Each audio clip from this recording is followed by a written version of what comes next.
eh, el mensaje que me pone el Señor. Yo pensaba muchas cosas, o sea, puedo predicar a Dios, de ese Dios asombroso, cómo formas la vida desde el vientre de la madre. Puedes predicar de esto, lo otro, pero toda la semana estuve buscando el mensaje que Dios me diera, orando, y hasta ayer a altas horas de la noche el Señor me pone el mensaje y ahí estuve haciéndolo, y el Señor me pone lo que cuesta seguir a Cristo, y yo les soy honesto, hermanos, y lo digo delante de Dios. Y si hubiera sido otra noticia ayer, si nos hubiera dicho la doctora está mal, van a perder, etc., yo como quiera estaría, iba a estar aquí predicando este mensaje. Y no es fácil, no me echo flores ni nada, pero véanse reflejado en batallas que cada quien pasamos. No sé, usted tal vez está batallando con algún hijo rebelde, su esposo que no quiere acercarse al evangelio, tantos años orando por toda su familia, y a veces no es fácil andar en el camino del evangelio. Hay algunos que se rinden por poquitas cosas, y el Señor sabe qué tanto nos puede dar, qué carga podemos cargar, qué cruz podemos llevar, y no nos da más de lo que podamos soportar. Y con toda sinceridad y delante de Dios, yo les digo, yo me hubiera parado aquí como quiera, fuera lo que fuera el dictamen, ¿verdad? Porque no nos movemos por emociones. Casi siempre cuando hablo con alguien le digo, no te mueves, no somos almáticos, no nos movemos por emociones, nos movemos por el Espíritu, espirituales. Y la palabra de Dios es espíritu y es verdad. Y decían los discípulos, ¿a dónde nos vamos, Señor Jesús? Porque algunos se negaron a Cristo y se asustaron cuando Jesús les dijo, es necesario que coman mi carne y beban mi sangre, es verdadero alimento. Pero se refería a que Él iba a morir y Él iba a ser nuestro alimento espiritual. Y algunos se espantaron esas palabras, huyeron, solo iban por el milagro instantáneo, la bendición instantánea, y quedaron poquitos. Y les dice Jesús, ¿ustedes también se quieren ir?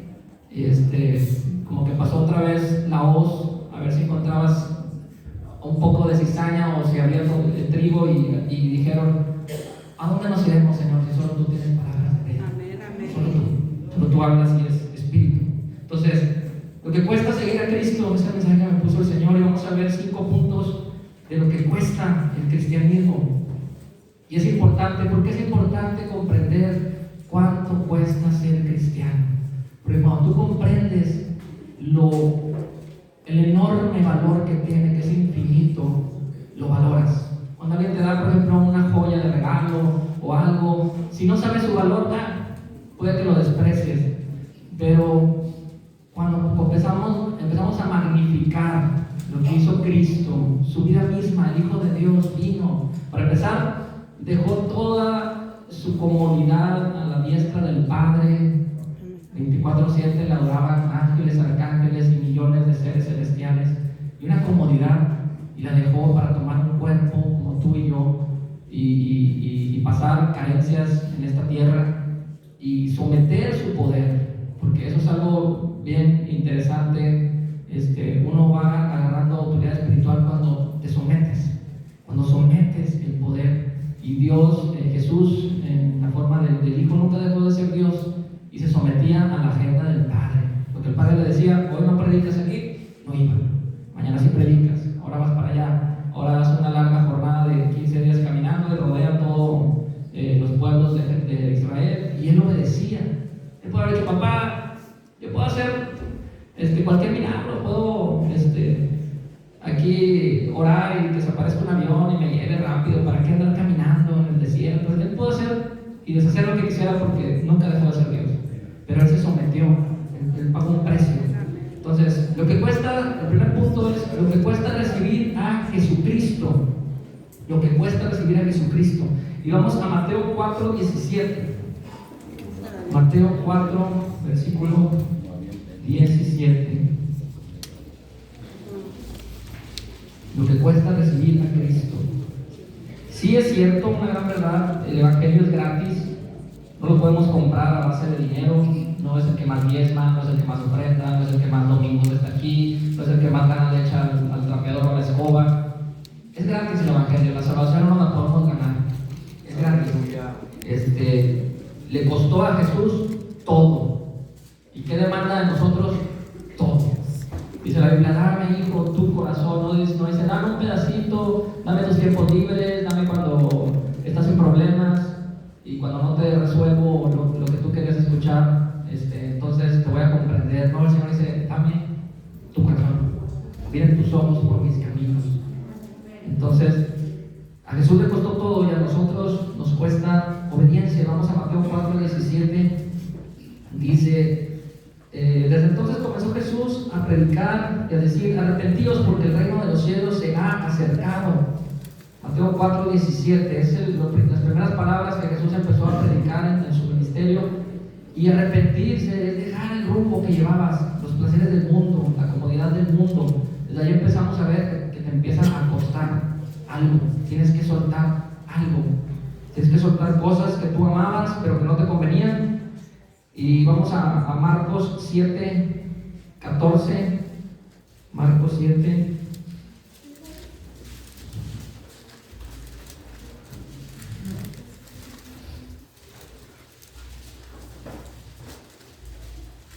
Marcos 7, versículos 14 al 15 y luego del 20 al 23. 7:14 dice, y llamando hacia toda la multitud les dijo, oídme todos y entended, nada hay fuera del hombre que entre en él que le pueda contaminar, pero lo que sale de él, eso es lo que contamina al hombre. Si alguno tiene oídos para oír, oiga. Y dice el 20 al 23, dice, de lo que el hombre sale, eso contamina al hombre, porque de dentro del corazón de los hombres salen los malos pensamientos, los adulterios, las fornicaciones, los homicidios, los hurtos, las avaricias, las maldades, el engaño, la lascivia, la envidia, la maledicencia, la soberbia, la insensatez. Todas estas maldades de dentro salen y contaminan al hombre. Entonces, el primer punto, el costo de recibir a Cristo. ¿Cuál es el costo? Que tienes que sacar de ti todas esas cosas que eran placeres del mundo, placeres de la carne, pero te tienes que desprender de eso y valorar que ahora estás teniendo a Cristo. Es decir, no más, Señor, no más me voy a comportar así, no más voy a tratar mal a mi esposa, no más la bebida y las borracheras, no más pornografía, no más calumnia, no más chismes, no más el interés en ti, Señor, de qué me vas a dar, y a la primera reniego. Entonces, no es fácil, hermano. Si alguien dijera, el Evangelio es fácil porque Cristo pagó todo, sí, Cristo pagó todo, pero yo creo que es un gran mentiroso el que diga es fácil. Cualquiera aquí no levante la mano, pero yo les pudiera preguntar con toda honestidad, ¿es fácil ser cristiano? ¿Es fácil esforzarse cuando no tienes ganas y tu casa está patas para arriba y no te alcanza para comer a veces y te acusan de que según tú eres cristiano y que tu Dios y dónde está tu Dios? Y no es fácil. Me ha enseñado a celebrar muchas cosas, me ha enseñado también a pasar por luto de mi mamá hace varios años, y donde su propia casa, lo que dijo Jesús se cumple. Yo he venido a traer fuego, y ahora que digo, si ya se encendió, vengo a traer disensión entre los de la misma casa, porque el padre y la madre se van a levantar contra los hijos, y los hijos contra los padres, y las nueras contra las suegras. Refiriéndose a Jesús a que el Evangelio va a incomodar, el Evangelio va a hacer que pagues un costo, y hay personas que no quieren pagarlo y te ven gozoso en el Señor, en la salud y en la enfermedad, y te dicen, ¿por qué tu Dios te tiene así? Así le decían a mi mamá, los de su casa, sus hermanos y conocidos también. Si tú clamas tanto a tu Dios y te has alabado y siendo fiel tantos años, ¿por qué te tiene así? Sufriendo. Claro que te duele a cualquier ser humano que te diga eso. Como un Job, ¿verdad? Sus amigos que le decían, ¿por qué Dios te tiene así si eres el hombre más perfecto que había en esa generación? Y te va a costar soportar, aguantar, amortiguar la calumnia, el insulto, personas que no comprenden los tratos de Dios, no comprenden cuando Dios ya te ha confirmado que te va a llevar, y no comprenden también, se enojan. Y te cuesta, es difícil ser cristiano. es fácil. Tienes que estar luchando contra la carne, tienes que estar luchando contra los de tu casa a veces, tienes que estar luchando, tristemente a veces, con los de la iglesia, porque no todos son ovejas, son palabras duras, pero a veces hay lobos vestidos de ovejas. Y te atacan y te pegan y hablan a tus espaldas y pum, pum, pum, pum. Y aunque no te enteres, hasta en lo espiritual lo sientes. Sé que no me tragan, no me quieren, pero yo no busco el aplauso ni la aprobación grupal. Yo busco ser aprobado por Jesucristo. Lo que decía Pablo, parafraseando lo que dice Pablo. Entonces, el costo de recibir a Jesucristo es un costo alto, hermanos. Tenemos que sacar eso que decía Jesús ahí. Todo eso malo que está en el corazón, Jesús, como un cirujano, quiere sacarlo, operarlo, aventarlo, llamarlo de ese tumor de cosas malas, hablando en términos espirituales, digamos así. Si lo deja ahí, te va a matar tu vida espiritual, te va a engangrenar, te va a matar, te va a mermar. Número 2, lo que cuesta la vida cristiana. Ahorita vimos lo que cuesta recibir a Cristo por primera vez, es decirle ya al pecado: Señor, ya te recibí, desde hoy mismo suelto ese cigarrillo, suelto esa cerveza, suelto esa relación ilícita que da placer a la carne, pero está mal ante ti, Dios, y suelto y dejo eso y me arrepiento. Pero ahora, lo que cuesta la vida cristiana. Y a veces hay iglesias que a veces se quedan en sí, recibe a Cristo, deja eso, pero luego no te explican que el caminar del cristiano también no es fácil. No es fácil permanecer. También decía Pablo, no es el que corre mucho, el que llega primero, sino el que permanece, el que está ahí, como un tanquecito de batalla ahí que en las películas que hemos visto de las guerras mundiales, y ahí van, y te ponen ahí todo dramático. Ya son los últimos soldados y ya no tienen frentes de defensa, ya queda un tanquecito y logran pasar el campo y se salvaron. Algo así es la vida cristiana. Estamos adentro de un lugar, un redil blindado por la sangre de Jesucristo, y nos protege Dios y nos guarda, y blindado por la palabra de Dios. Y el diablo y el enemigo y muchas personas y tu propia carne te va a querer decir que te rindas y va a querer abollar y romper esa coraza de justicia, pero Dios nos protege si estamos en Él. Y vamos a Mateo 16, 24 al 27. Mateo 16, del 24 al 27. El Señor Jesús ahí nos da 3 puntos a tener en mente y a guardar para la vida cristiana. Mateo 16, 24 al 27 dice: entonces Jesús dijo a sus discípulos: si alguno quiere venir en pos de mí, fíjese, niéguese a sí mismo y tome su cruz y sígame. Porque todo el que quiera salvar su vida la perderá, y todo el que pierda su vida por causa de mí la hallará. Porque ¿qué aprovechará el hombre si ganara todo el mundo y perdiere su alma? ¿O qué recompensa dará el hombre por su alma? Porque el Hijo del Hombre vendrá en la gloria de su Padre con sus ángeles, y entonces pagará a cada uno conforme a sus obras. Y estos versículos, hermanos, si usted escuchaba el radio hace unos años, creo que todavía sigue, son súper famosos. Creo que es la obra del Ángelus, de algo así le dicen, ¿verdad? De que Él es el gran hombre, que gana el mundo, se pierde. Y dicen esos versículos, y hasta Dios, usando la religión, diariamente en la tarde te ponen ese mensaje y la gente no le entra el mensaje, no lo toma. ¿Qué quiere decir eso? A ver si es cierto. El Señor le está diciendo: niégate, toma tu cruz, sígueme. Y ahí está en el radio y no lo hace suyo. Eso te cuesta la vida cristiana. Con 3 aspectos: negarnos a nosotros. ¿Qué quiere decir eso? ¿Qué quiere decir? Ahora tengo un amo que se llama Jesús. Ya no me mando yo.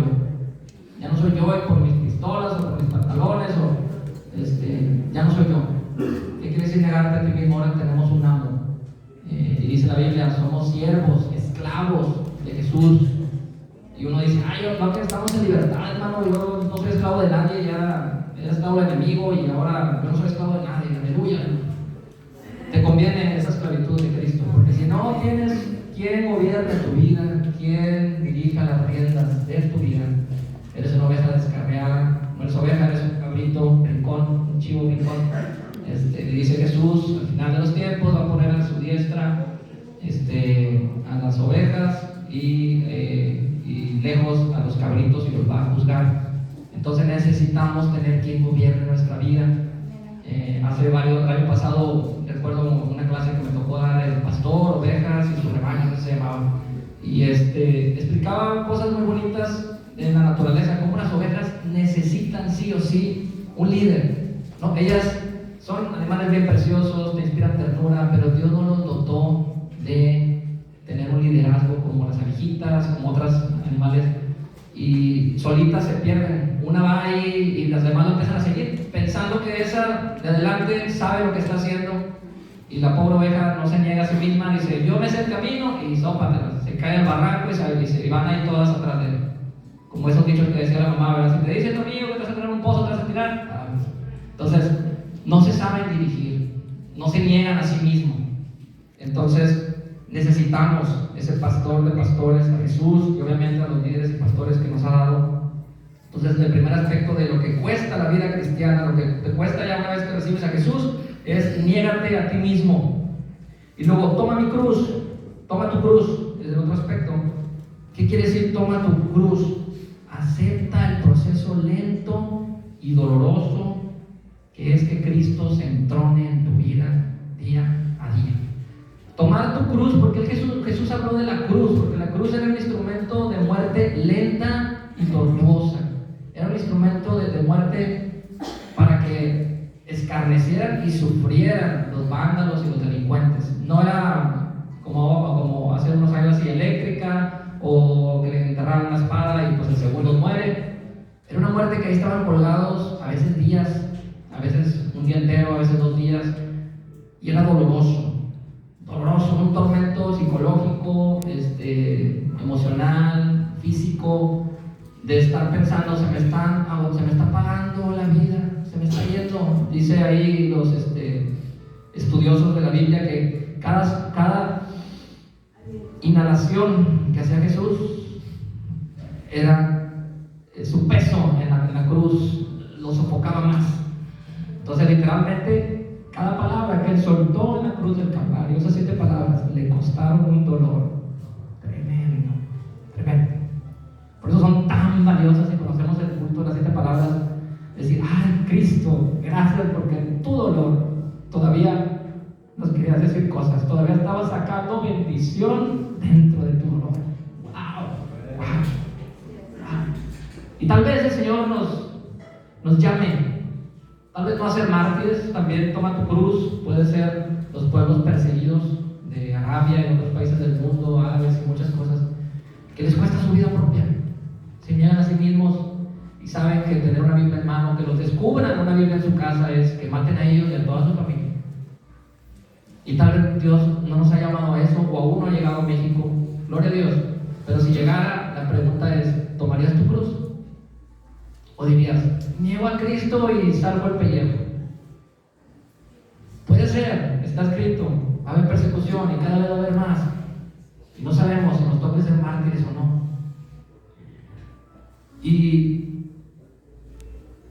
Y es un proceso, doloroso, donde está muriendo tu carne, pero estás ganando santificación. El proceso de justificación, cuando Jesús nos salva, es instantáneo. Haces la oración de fe, como ese testimonio que escuchamos de esa señora en el hospital, y ahí Dios le perdonó. Tal vez en esos días que le quedaron de vida, estuvo el Espíritu Santo tratando con ella en una santificación, pero pues ella, si hizo esa oración genuina, pues ya está en la presencia del Señor. Y la santificación duele, hermano. La santificación es como que estás siendo crucificado, estás tomando tu cruz. Duele porque la carne quiere el fútbol, la carne quiere más televisión, la carne quiere más novelas, la carne quiere más chismes, la carne quiere vicio, la carne no quiere dejar de sí. Y la santificación te duele como la cruz. Entonces, ¿estás dispuesto a ese costo de recibir a Cristo en el aspecto de tomar tu cruz? No me lo respondas, sé sincero con Dios y hazte esa reflexión, decirte a ti mismo, Señor, ¿la estoy tomando o o cada que viene algo me bajo de esa cruz y mi carne gobierna y le digo hasta de lo que sabe, me va a morir a mi hermano Cristo, allá en mi casa que ni se entera, pero Dios te está viendo. Dios te está viendo. Y no pasaste la prueba. Te bajaste de la cruz en rebeldía y ese día no crucificaste tu carne y no estás siguiendo a Jesús. No estás cumpliendo ese toma tu cruz y sígueme. Y le sigo o sígueme. El otro aspecto es tu objetivo ahora, hermano, es Cristo. Somos cristocéntricos. La gloria y juntarnos aquí no es para exaltar el ministerio de Torrefuerte o ministerio de Sonidos ni los pastores. La gloria es de Dios. Le sigo a quién, a Cristo. ¿Por qué nos juntamos? ¿Por qué se dan de los recursos? ¿Por qué se hace la limpieza? ¿Por qué se ensaya horas y horas entre semana para hacer un buen culto? Para Cristo, no para lucirnos, para Jesús. Porque ya comprendimos que hemos sacrificado la carne, ya estamos cargando nuestra cruz y le quiero seguir. Y ahí están las danzoras, la música, los que preparamos los sermones, dando de nuestro tiempo, esforzándonos y decirle: Señor, qué alimento de calidad para tus hijos, Señor, no cualquier cosa al vapor, no, qué alimento de calidad, Señor. Número 3, lo que cuesta ser discípulo. Lo que cuesta ser discípulo. Vamos a ver 5 puntos en total. Lo que cuesta ser un discípulo. Y si puedes anotar esta frase, ahí me la estuvo dando el Señor. Está muy buena esta frase. Requieres humildad para ser dócil. Requieres humildad para ser dócil. Y requieres ser dócil para ser discípulo. Requieres humildad para ser dócil y requieres ser dócil para ser discípulo. ¿Qué es dócil? A mí me encantan los caballos. He montado, aunque soy hombre de ciudad, me encanta verlos en las películas, me encanta ver fotografías. Tengo separadora de un caballito aquí y dice: bienaventurado el hombre que tiene en Dios sus fuerzas.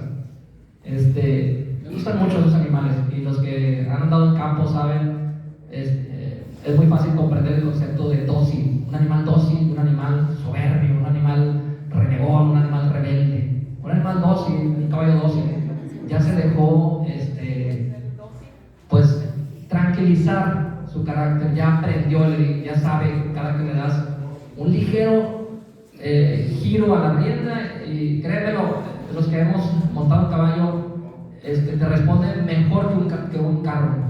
No me dejará mentir. Apenas la mueves y el caballito se está dando la vuelta. Ay, qué cosa, apenas se siente así, le sueltas tantito y sabe que es para que cabalgue más rápido. Y digo: ay, Señor, ni siquiera el carro tiene esta perfección de ingeniería que tú hiciste. Y es un caballo dócil. Un caballo terco, alguien que monta más experto: échame el más bravo, el más bravucón, el más bravo, a ver si puedo. Y a veces no puede.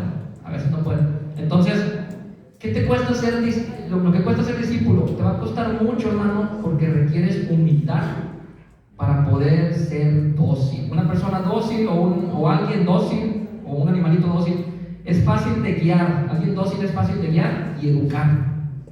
Alguien dócil es fácil de guiar y educar. Alguien dócil aprende y valora el conocimiento y las experiencias de su maestro o de su líder.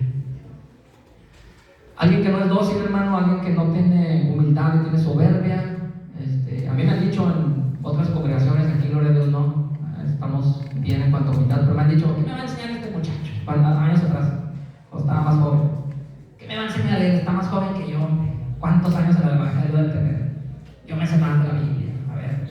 Pero no soy yo, no es Carlos, no es en mis fuerzas, es en las fuerzas de Jesús, es en el Espíritu Santo, es en la comunión con Él y con su palabra, que Dios nos da esos tesoros escondidos para dárselos a su congregación. Y gloria a Dios, porque no era un reto personal, pero gloria a Dios porque después esas personas venían en los cultos y me decían: yo tenía muchos prejuicios contigo, muchacho. Cuando dijeron predicador, y el Señor tiene una palabra muy buena. Y dice: gloria a Dios. Entonces requerimos humildad y ser dóciles para que alguien te enseñe. También los jóvenes, ¿verdad? A veces batallan mucho con la rebeldía. ¿Qué me va a enseñar ese hermano, hombre? ¿Qué va a saber de cosas de la juventud? Si su juventud fue hace 40 años. ¿Qué vas a ver de los conceptos ahorita, de lo que están viviendo? Y la clave, hermano, es que nos guiamos no por modas, por conceptos eternos que están aquí en la Biblia y no pasan de moda. Ahorita que está eso de los que le sienten perros y gatos, hay conceptos aquí para eso. Oye, tu identidad, quién eres en Cristo. Hey, muchacho, eres amado, eres un hijo de Dios. Dios te dio una mente pensante, eres la corona de la creación de Dios, el ser humano. No te sobajes ni hagas ridiculeces de estar ahí en la calle como un animal. Hay principios eternos. Entonces, no juzguemos, seamos humildes, seamos dóciles. Si usted es dócil, va en buen camino para ser discípulo de Jesús. ¿Y qué nos discipula? ¿No te leí? Nos discipula la Biblia. La principal maestra o maestro, y nos discipulan los siervos de Dios, pastores y maestros y predicadores que Dios levanta. Ellos también nos discipulan por la Biblia, ¿verdad? De ahí la comparten. Entonces, ¿te cuesta ser discípulo? Sí, hermano. Fíjense, tal vez nunca hemos pensado en eso, ¿verdad? No, pues yo pensé que ser discípulo, los que están en el Instituto Bíblico, qué difícil es, ¿verdad? Sus horas libres, pocas horas que les quedan en la tarde, noche, ya están haciendo tareas, escuchando audios, comprendiendo, y se están esforzando y están honrando a sus maestros, confiando en que algo bueno o algo me puede enseñar. Estamos viendo ahorita que Génesis, Éxodo, Levítico, los que están dando clase, que dices, ¿qué me va a enseñar el hermano Carlos de Génesis, Éxodo? En la escuela dominical ya ves la historia de Moisés, la de la creación. Oh, sorpresa, yo también estoy estudiando y esto no me lo sabía. Oh, esto otro. Wow. Nunca dejamos de aprender. Si usted quiere ser discípulo de Jesús, tenga en su corazón de que nunca dejo de aprender, Señor. Tengo que ser humilde y tengo que ser dócil. Cuando usted diga, ya me sé todo, ya sé de qué va a hablar este hermano, de que cuánto cuesta servir a Cristo, el Evangelio, ya hay soberbia en usted, hay arrogancia, anda como esos potros bravos y salvajes y no se ha dejado domar por Jesús. Y aguas, no va a aprender, ahí se va a quedar. En el grado de soberbia que tenga, ahí se va a quedar, no va a aprender más. Entonces, una vez le preguntó Jesús, vamos a Lucas 11:1. Lucas 11:1, Jesús le preguntan a Jesús, Señor, enséñanos a orar como también Juan el Bautista enseñó a sus discípulos. Lucas 11:1. Y entre los que le preguntan, ahí no dice exactamente quién le pregunta, pero entre sus discípulos más cercanos estaba Juan y Andrés, que habían sido discípulos de Juan el Bautista. Juan y Andrés. Y Andrés era hermano de Pedro. Esos tres eran del grupo de los 12, esos tres eran los más íntimos de Jesús. Y dentro de ellos estaba Juan y Andrés, les digo, habían sido discípulos de Juan el Bautista. Entonces, ya les había enseñado Juan el Bautista a orar de alguna forma que Juan sabía, era un hombre que andaba en la presencia de Dios. No había habido un profeta como él, dice la Biblia, hasta ese entonces, nacido de mujer, y a partir de Jesús en adelante, pues ya una nueva dispensación, el Nuevo Testamento, y todavía más unción y poder. Pero le preguntan una pregunta muy básica, y eso va a esto de lo que cuesta ser discípulo. Fue una persona con un corazón humilde y dócil, se expuso a la burla pública. Imagínense que alguien aquí, hermano, confieso que no sé muy bien orar, ¿me pudiera enseñar cómo? Gloria a Dios, qué bueno. Si no, te vas a pasar toda tu vida repitiendo solamente frases, rezando el rosario, rezando solamente el Padre Nuestro, rezando el Salmo 23 nada más. Y gloria a Dios que quieres conocer más íntimamente a Cristo. Y gloria a Dios, qué bueno que reconoces en algún instrumento de Dios que ese hermano o esa hermana tiene comunión con Dios y algo te puede enseñar. Entonces esa persona que le dice, Señor Jesús, enséñanos a orar. Y el Señor les había dado un ejemplo, subiendo a los montes a orar, también abajo, porque luego hay muchos predicadores, hay que ir a los lugares altos de allá a orar y que no sé qué, porque hay más unción. Mentira, o sea, hay unción en el que dobla sus rodillas, en el que dedica tiempo a Dios y en el que dice, Señor, crucifico mi carne, te sigo, ahí hay unción. No vas a dónde vas, o hay unos que andan orando hasta el helicóptero. Cuando estaba hace muchos años, muy fea la violencia aquí, andaban en el helicóptero allá, ungiendo la ciudad, y aquel pastor subió al helicóptero. Hermano, tiene el mismo poder desde tierra, desde el helicóptero, desde el monte más alto, desde donde quiera. Tenemos que tener esa humildad y esa docilidad como ese discípulo que le dice, enséñame Jesús a orar. Y entonces el Señor les empieza a explicar el Padre Nuestro, pero no como solamente oren eso, porque Él también dice, no hagan oraciones repetitivas. Les dice, empiecen así, Padre Nuestro que estás en los cielos, santificado sea tu nombre. Hoy está diciendo, empiecen, van a tener una audiencia con Dios, empiecen exaltando su grandeza, reconociendo que Él está en los cielos, reconociendo que Él es nuestro Padre, reconociendo su santidad.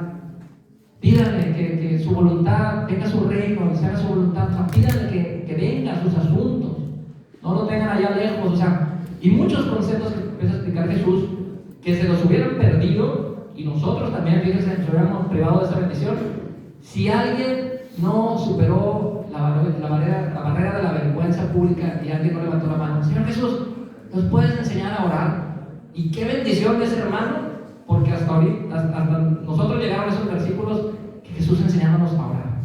Fíjense, no hay preguntas simplonas, no hay preguntas que digas, ay, no sé si, pregunte. A mí me gusta mucho una pregunta que a veces me hacen, me dicen, hermano, ¿cómo escucha la voz de Dios? ¿Cómo puedo conectarme con el Señor? Ah, qué bonito. Y tal vez le he explicado, hermanos, cientos de veces, porque me preguntan mucho por el ministerio profético y eso. Pero es una pregunta que cada que me la pregunten yo digo, amén, voy a correr esa milla extra y le voy a explicar a esta persona, porque me encanta que cada persona tenga su comunión con Dios y platique con Él, ¿verdad? No solamente busque, voy a buscar al profeta, voy a buscar a este. No, el Señor me puede hablar aquí, puedo tener audiencia con Él. Si los pastores no están entre semana, en la noche, en algo, como lo que nos pasó a Cristi y a mí, vamos a rogar a Dios. Vamos a rogar. Pasa en el carro, que no se quiere, que tienes que estar de rodillas y darte golpes de pecho. En el carro la situación era apremiante, ahí rogando y clamando y llorando, y pum, pum, pum. Y le seguimos y todo el día trabajando y orando también.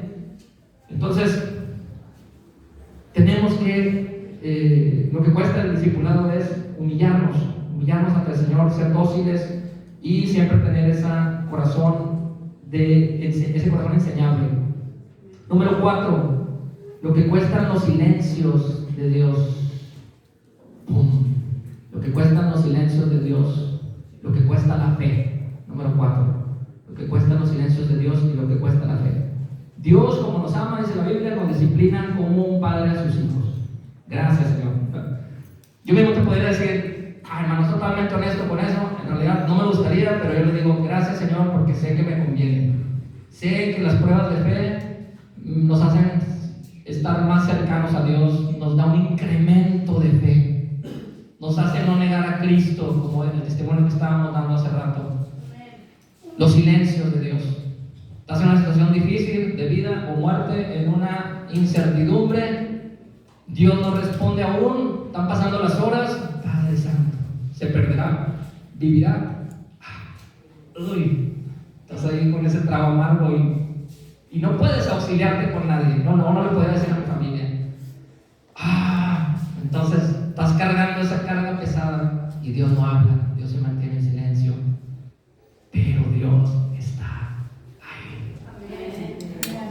En los silencios de Dios, lo que cuestan los silencios, los que han pasado silencios, lo vivieron Nancy y su esposo. ¿Cuántas veces, Señor, ahora sí será? Sí, respóndenos. Otra vez una tristeza, no, Señor, y muchas cosas que todos hemos pasado en diferentes situaciones cuestan mucho, hermano, pero yo le doy gloria a Dios por también esas situaciones difíciles, porque eso le da equilibrio al evangelio. No hace un evangelio triunfalista, hace un evangelio real. Se cumple lo que Jesús dijo: van a tener aflicciones, hijitos míos, los amo un montón, di mi vida por ustedes. Va a haber aflicción, va a haber momentos de silencio, pero confíen, yo vencí. Y si Dios, les digo, y si Dios hubiera dicho otra cosa, aún en el luto, aún hay un Dios para esos momentos. Los que hemos perdido algún ser querido, hay un Dios para todo momento. Amén, amén. Y nuestro amor a Él debe ser equilibrado. No cambia, Señor. Si si te lo llevaste, me duele, sí. Si le permitiste vida, te sigo amando igual, Señor. Te sigo amando igual. Entonces, lo que cuestan los silencios de Dios, vamos a Marcos 4, del 1 al 9. Marcos 4, del 1 al 9. ¿Está siendo bendecido, hermanos? ¿Vamos a aprender algo nuevo? Amén. Marcos 4, del 1 al 9. La parábola del sembrador. Otra dice, hermano, esa parábola me han predicado infinidad de veces. Déjeme me echo una siestecita mejor y al rato me despiertan. No, quédese despierto. Algo nuevo a aprender hoy. Marcos 4, del 1 al 9, la parábola del sembrador. Jesús está explicando, dice, oíd, he aquí el sembrador salió a sembrar, y al sembrar aconteció que una parte cayó junto al camino, y vinieron las aves del cielo y la comieron. Otra parte cayó en pedregales, donde no tenía mucha tierra, y brotó pronto, porque no tenía profundidad de tierra. Pero salió el sol, se quemó, y porque no tenía raíz, se secó. Otra parte cayó entre espinos, los espinos crecieron y la ahogaron, y no dio fruto. Pero otra parte cayó en buena tierra, y dio fruto, pues brotó y creció, y produjo a 30, 60 y a 100 por uno. Entonces le preguntan los discípulos más adelante, Señor, explícanos esta parábola. El corazón enseñable, explícanos, Señor. Y vamos al versículo 16 y 17, dice, estos son asimismo los que fueron sembrados en pedregales, los que cuando han oído la palabra al momento la reciben con gozo, pero no tienen raíz en sí, sino que son de corta duración, porque cuando viene la tribulación o la persecución por causa de la palabra, luego tropiezan. Los que están sembrados en pedregales son los que no pasan la prueba en los silencios de Dios. Son los que, qué bonito, sí, brinco, danzo, lloro, vengo aquí, aleluya, hermanos, soy puro amor y todo. Y viene la primera prueba fuerte, un silencio de Dios que no te responde o no le respondió como quería. No se logró ese trabajo, no se logró ese ascenso, lo corrieron, estaban pidiendo por un ascenso y mal, lo corrieron, al revés. A veces Dios permite, y ponle ahí, escríbele, los silencios de Dios van a sacar de mí, de mi corazón, qué opino de Dios, o cómo veo a Dios yo. Los silencios de Dios, aquí va a haber, si aún hay alabanza, si aún hay brotes de alabanza, o si hay reclamos, los silencios de Dios son los que se quedan ahí, están en la etapa en los pedregales, no cayó en buena tierra la semilla, porque ellos no permitieron ser esa buena tierra, se cerraron. Bueno, qué padre la comodidad, qué padre los milagros, sí, las iglesias de milagros y prodigios a cada rato. En esta iglesia no caen diamantes, mejor no voy a aquella. Y al primer silencio de Dios, cuando Dios detenga que sucedan esas cosas, que ya no haya milagros, que estoy muy, muy seguro que en algún momento Dios, en su misericordia, para que no se pierdan tantas almas, Dios puede decir, ok, cierro la llave a la temporada de milagros y a ver si aman a Dios o al milagro. Y sin temor quisiera equivocarme, pero mucha gente se va a ir porque no amaban a Dios. Solo querían que les daba Él. Entonces los silencios de Dios van a sacar de tu corazón. ¿Qué opinas de Él? ¿Qué hay de Él? ¿Hay alabanza? ¿Hay gratitud? ¿O no lo hay? Y terminamos por el número 5. Lo que cuesta servir a Dios. Lo que cuesta servir a Dios. Si se fijan, es un proceso de la vida cristiana. Recibes a Cristo, eres discipulado, estás siguiendo a Cristo, negándote a ti mismo, estás pasando tus primeras pruebas de fe, te está metiendo Dios al horno de la aflicción y que salió de tu corazón, y ahora ya te toca, ya pasaste por todo eso y te toca enseñar a la siguiente generación o a los nuevecitos que están llegando a discipular, que es lo que nos enseñó Jesús, lo que cuesta servir. Y la gran comisión y de hacer discípulos enseñándoles todas estas cosas que nos dijo Jesús. Está bien bonita porque dice el Señor, van a tener poder, van a poner manos sobre enfermos y van a sanar, van a reprender demonios, si algo mortífero les diera no les va a hacer daño. Y qué padre, Pero nuestro Señor Jesús, en esos mismos versículos, no nos dijo lo que iba a costar, lo difícil que es formar un discípulo. Lo difícil. ¿Por qué? Porque son renegones. Ay, hermano, otra vez me va a enseñar la Biblia. No, hombre, el culto el miércoles, el culto el domingo, y luego se tarda mucho ahí el culto. Ay, mejor no voy. Qué difícil es discipular a la gente. Qué difícil. Qué bueno por las obras de misericordia, cuando se hace bazar, cuando se da alimento a la comunidad. Pero, tristemente, ahí sí se llena. Y cuando vénganse a una velada oración o vénganse a alabar a Dios, ¿quiénes de esos? Muchos están. Algunos sí, fueron buena tierra y aquí están, y gloria a Cristo. Y nuestro trabajo es seguir aventando el semillero. Ya es de Dios, con el trato con esas personas, si va a caer en buena tierra o no. Pero el porcentaje es bajo. No nada más aquí, hermanos, no nos desanimemos. En todo el mundo es igual. Es difícil hacer discípulos. Y por eso es una petición que decían, que el mismo Jesús dijo: rueguen al Padre, se necesitan más obreros. Más y más y más y más. Entonces, vamos a la parábola de las 10 minas, Lucas 19, 12 al 27. Lucas 19, 12 al 27. También el que me diga, hermano, es bien fácil hacer discípulos, no, hombre, yo le digo, a ver, lo reto ante Dios, con Dios de testigo, diga la verdad. No, hermano, la verdad no, estamos con la gente y no quiere, y quejas, y por qué me pusieron a mí de líder de esto y al otro, y es difícil hacer discípulos, pero es hermoso servir a Dios. La parábola de las 10 minas en Lucas 19, 12 al 27. Dice: un hombre noble fue a un país lejano para recibir un reino y volver. Y llamando a 10 siervos suyos, les dio 10 minas.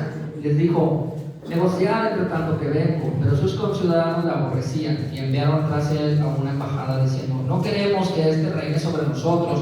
Aconteció que vuelto él, después de recibir el reino, mandó llamar ante él a aquellos siervos a los cuales había dado el dinero, para saber lo que había negociado cada uno. Vino el primero diciendo: Señor, tu mina ha ganado 10 minas. Él le dijo: está bien, buen siervo, por cuanto en lo poco has sido fiel, tendrás autoridad sobre 10 ciudades. Vino otro diciendo: Señor, tu mina ha producido 5 minas. Y también a este dijo: tú también sé sobre 5 ciudades. Vino otro diciendo: Señor, aquí está tu mina, la cual he tenido guardada en un pañuelo, porque tuve miedo de ti, por cuanto eres hombre severo, que tomas lo que no pusiste y ciegas lo que no sembraste. Entonces él le dijo: mal siervo, por tu propia boca te juzgo. Sabías que yo era hombre severo, que tomo lo que no puse y que ciego lo que no sembré. ¿Por qué pues no pusiste mi dinero en el banco para que al volver yo lo hubiera recibido con los intereses? Y dijo a los que estaban presentes: quitadle la mina y dadla al que tiene las 10 minas. Ellos le dijeron, pongan atención a ese versículo y anótenlo ahí, le dijeron: Señor, ¿tiene 10 minas? Pues yo digo que a todo el que tiene, 25 y 26, anótenlo, pongan un asterisco en su libreta. Pues yo os digo que a todo el que tiene se le da más, y al que no tiene aún lo que tiene se le quita. ¿Qué te habla ese siervo de las 10 minas? ¿Qué nos enseña? Que ese hombre aprendió el costo de servir a Dios y amó el servicio y se esforzó 10 veces más que los otros. Se esforzó mucho. El otro se esforzó la mitad, un 5, y el otro no se esforzó. Entonces el Señor les dice a sus otros siervos, dice, denle a él las 10 minas. Imagínate un gran rancho, una gran hacienda con muchos empleados, unos se encargan del ganado, otros se encargan del sembradío, otros estos. Y hay ahí uno que otro flojonazo que en su parte de la parcela no hace su trabajo. No, hombre, hoy toca ponerle riego a las plantas, no lo voy a poner. Qué flojera. Ahí la otra semana, pobres plantas, insecticidas y cosas, se van a morir. Pero los siervos diligentes, los siervos esforzados, dan una producción a su amo tremenda. Oye, mira, qué bonito. Nunca hemos alcanzado esa producción. Mira los ganados. En las cosas del Señor también, el Señor nos ve con qué corazón y con con qué disposición estamos sirviendo, hermanos.